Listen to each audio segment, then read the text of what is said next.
Kini ang Atraka Balita 943. Laing nga lokal nga balita. Kung kahapsay o kalinaw sa dakbayan sa tanhay, kinahanglan yun nga mag-uban ang kapulisan o komunidad. Sumala pa ni retired na pulis sa Brigadier General Erving Malundang o kanhi magbabalaod sa dakbayan sa tanhay. Giklaro ni former Tanay City Councilor Erving Malunda bahin sa peace and order sa dakbayan sa tanhay nga iyang masugyot o ang mag-uban gyud ang pulis o ang komunidad aron magpabilin ang kahapsay o kalinaw sa dakbayan. Matod pa ni kanhi Konsyal Malunda nga kahinumduman nga naa siya ito kung naa pa siya sa membro sa konseho, iya giklaro nga doon na siya thesis mo ang police community partnership in a crime prevention aron magpabilin ang kalinaw sa dakbayan. Dugang paniya nga kinahanglan gyud ang pulis o komunidad mag-hand-on-hand para sa crime prevention. Ania ang iyang pamahayag. Is the security and public safety. Di amanta na naman tay masulti nato nga nagitay mga experience ana no nga dako-dako. So ito akong gisulti ganiya nga in terms of peace and order and crime prevention natay kinahanglan ang police o community partnership na ko'y nakainomdom ko na ako'y thesis ana police community partnership in crime prevention. So ang police o community kinahanglan hand in hand para sa crime prevention, no? Kaya without the community, ang police weak na siya, hindi na siya vidikas ka-enforce kid sa maximum, no?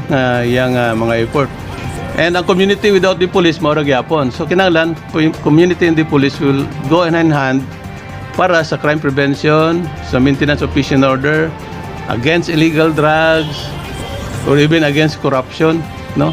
So muna siya. And then sa security, of course, ang atong internal security, ang atong mga barangay, atong na paliguno ng atong mga barangay tanods o mga BIN, no? Intelligence Network, kay para dito masudlan sa mga armado nga grupo nga makaguba sa aton nga panginabuhi sa kabukiran, no? And then ang public safety mo tong akong nakita ganiya nga aton gid paliguno ng atong DRMMO, no? Nga muna siya nga office nga kinahanglan i-improve ni sa strengthen ng mga equipments tanan-tanan in case of calamity, disaster or even pandemic nguna ano to ron kinahanglan ng gina sa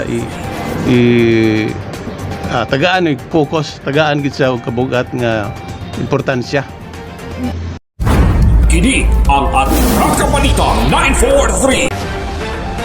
Si kanhi Tanay City Councilor Erving Malunda o retired police Brigadier General, eksklusibong ninabi sa Atraka Balita 943 News Team. Kini ang Atraka Balita 943. Ang matag katawhan adunay katungod mahibalo sa nagkadaiyang isyu man nasyonal o lokal. Balita nga importanteng masayran ni Juan de la Cruz. Prinsipyo, katungod ug baruganang tintugan. Kini ang Atraka Balita 943. Atraka Balita 943. Programa ngang tungong ug tuyo mao ang pagpahibalo sa katawhan. Atraka Balita 943. Serbisyo publikong wala ipinili. Atraka Balita 943.